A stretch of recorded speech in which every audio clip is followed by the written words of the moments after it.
როდესაც საქმე მიდის ვედურის და დასავლურის შედარებამდე, ხშირად ადამიანებმა არ იციან რომელს დაუჯერონ.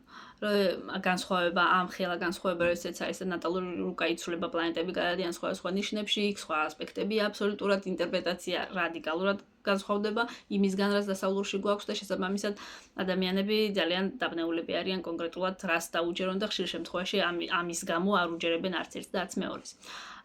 რეალურად ხშირად ვამბობ ხოლმე, რომ ეს არის კონკრეტული ასტროლოგია, ნებისმიერი მიმართულება, თუნდაც ვედური, თუნდაც დასავლური, ეს არის ინსტრუმენტი. ანუ ეს არის გამოთვლის კონკრეტული მეთოდი.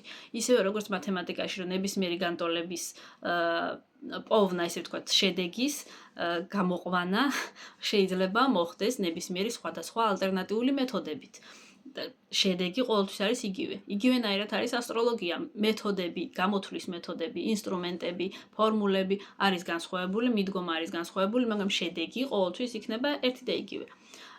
იგივენაირად არის ეს ვედურიც და დასავლურიც, იმიტომ რომ არ აქვს მნიშვნელობა მზე ეხლა კონკრეტულად რომელ გრადუსზე დგას, იმიტომ რომ ასტრონომიული ხედვით მზე არ დგას აი ესეთ სიტუაციებში, როგორც ჩვენ ვხედავთ მას კონკრეტულად ნატალურ რუკაში, ან ვედურში, ან დასავლურში. რეალურად იქ არის სულ სხვა განზომილება, იქ არ არის მარტო ერთი განზომილება, რომ აი ამ ნიშანში, ამ გრადუსში არის, იქ სულ სხვა სიტუაცია არის. ამათი ერთმანეთთან დაკავშირებაც კი რადიკალური არის, აბსოლუტურად განსხვავებული არის, ამიტომაც არის, რომ ასტრონომებს, ასტროლოგები დიდად არ უყვართ.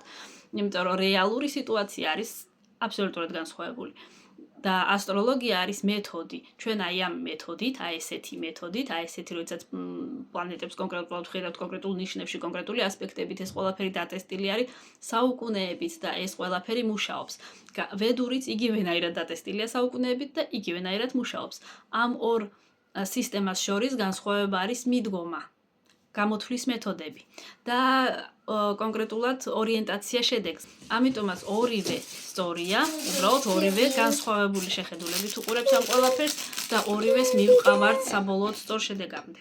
ყველაზე კარგი ვარიანტი არის ორივე ვიცოდეთ, ორივეზე წარმოდგენა გვქონდეს, ჩვენ ცხოვრობთ ესეთ გარემოში და შესაბამისად ჩვენ ესეთი ხედვა გვჭირდება, ეს იქნება უფრო რაღაც ჩვენეული, ის რასაც ჩვენ მივხვდებით და ვედური ასტროლოგია ეს არის სულ სხვა გარემოზე ორიენტირებული, სულ სხვა კულტურაზე ორიენტირებული, მაგრამ არის სულიერი და შესაბამისად ჩვენ ეს ალტერნატიული ხედვაც გამოგვადგება.